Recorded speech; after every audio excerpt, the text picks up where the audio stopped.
Hi everyone, welcome to Nabamita kitchen. আজ আমি তোমাদের সাথে ধোকলার একটা রেসিপি শেয়ার করব, যেটা কিন্তু তোমরা অনায়াসে ব্রেকফাস্টে ট্রাই করতে পারো বা এনি টাইমই বানাতে পারো।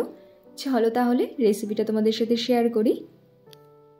ধোকলা বানানোর জন্য প্রথমেই সিরাপটাকে রেডি করে নেব। একটা পাত্রের ভেতর 2 চামচ চিনি আর 1 চামচ নুন নিয়েছি।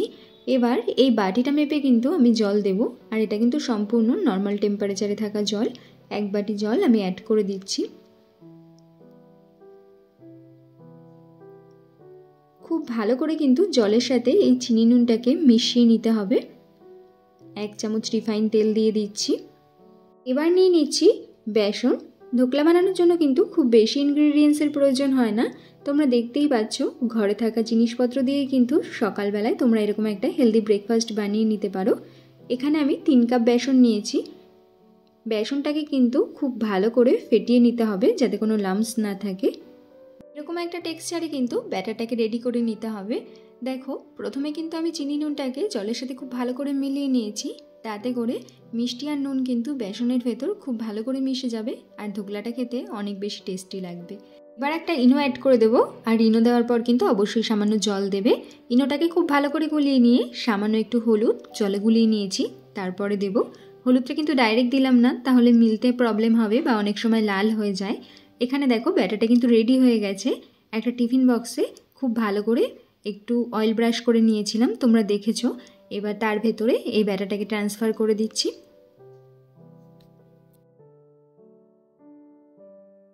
কড়াইয়ের জলটাও গরম হয়ে গেছে। এবার টিফিন বক্সটাকে বসিয়ে দেব 30 মিনিটের জন্য। ধোকলাটা রেডি হতে হতে চলো আমরা সিরাপটা তৈরি করে নিই। প্রথমে একটা প্যানের ভেতর আমি সামান্য রিফাইন তেল দিয়ে দিচ্ছি। এবার দিয়ে দেব কারি পাতা আর কিছুটা সর্ষে। একটা কাঁচা লঙ্কাও দিয়ে দিচ্ছি। ফোড়নটাকে কিন্তু খুব বেশি ফ্রাই করিনি, এই কারি পাতার রঙটা থাকবে, তাহলে কিন্তু দেখতে বেশ ভালো লাগে। এবার জল অ্যাড করে ফুটিয়ে নিয়েছি। সিরাপ কিন্তু তৈরি হয়ে গেছে। পাতিলেবুটাকে অ্যাড করে দেব।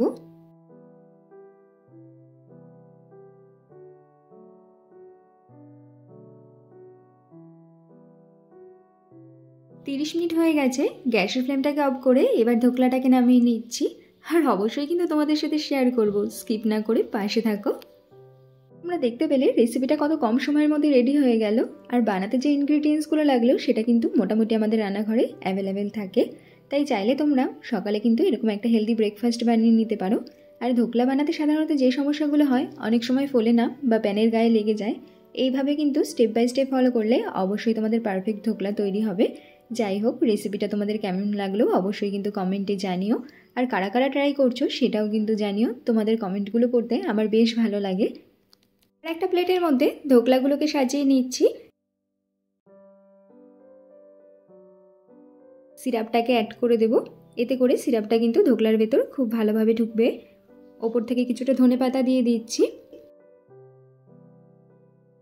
আমাদের গরম গরম জালিদার ধোকলা রেসিপি তৈরি হয়ে গেছে সার্ভ করার জন্য। আশা করি রেসিপিটা তোমাদের ভালো লেগেছে। ভালো লাগলে প্লিজ একটা লাইক শেয়ার করে দিও। আর নতুন নতুন রেসিপির জন্য আমার চ্যানেলটাকে সাবস্ক্রাইব করতে ভুলে যেও না যেন। আবার দেখা হবে তোমাদের সাথে অন্য কোনো রেসিপির সাথে।